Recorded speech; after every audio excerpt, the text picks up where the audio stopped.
दोस्तों अभी अभी रिलीज हुई फिल्म क्रू जो एयर होस्टेस के जीवन पर आधारित है।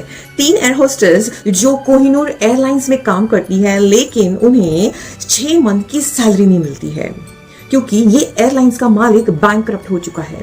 कहानी को आगे बढ़ाते हैं, एक उन्हें गोल्ड बिस्किट्स की अपॉर्चुनिटी मिलती है। जी हाँ दोस्तों, उनके फ्लाइट में कुछ गोल्ड बिस्किट्स पाए जाते हैं और आगे ट्विस्ट एंड टर्न्स का सिलसिला शुरू होता है।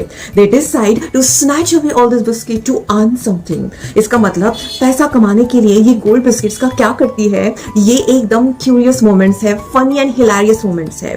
तीनों के आउटफिट एकदम। जब एयरलाइंस की बारी आती है तो हम एयरलाइंस वोकैबुलरी क्यों ना कंटिन्यू करें। द वर्ड बैगेज मतलब the luggage. You can have 2 types of baggage. Number 1, carry-on baggage, and number 2, checked-in baggage. You can carry with you in the flight.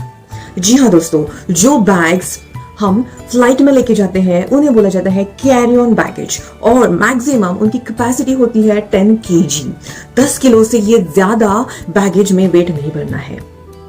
दूसरा टाइप है checked in baggage. Checked in baggage जो है वो हम flight में नहीं लेके जा सकते। So we have to hand over this baggage to the airport authorities. They keep it in the other compartment of the plane. इसका वेट होता है 25 kg।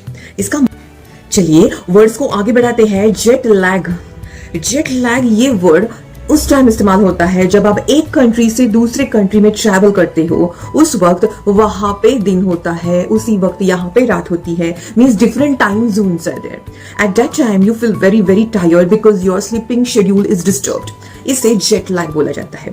जेट लैग का मतलब है the tiredness due to change in the different zones where to travel by aeroplane. Jet lag, बहुत बार ये word आपने सुना होगा कि जेट लैग हो गया। इसका मतलब है फ्लाइट्स भी 2 टाइप के होते हैं, direct flight and stop over. Stop over means the plane is landed और take a halt just like a station and after 2 to 3 hours it takes off again. इसे इंग्लिश में हम बोलेंगे स्टॉप ओवर। इसका मतलब बड़ी सी जर्नी हो 24 hours, more than 24 hours, उस टाइम कभी कभी ये फ्लाइट एक बार थोड़ा लैंड करता है। लैंड होने के बाद थोड़ा ब्रेक जैसा होता है 2 या 3 घंटे का, उसके बाद फिर से टेक ऑफ करके आगे की जर्नी।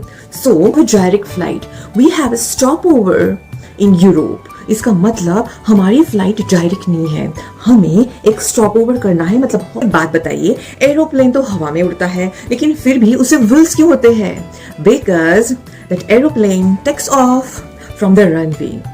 आप अगर प्लेन में बैठे हो तो बहुत एक 3 से 4 किलोमीटर का रनवे होता है और रनवे के बाद फ्लाइट टेक ऑफ करती है। That runway is the strip of land on which the aeroplane travels in the beginning.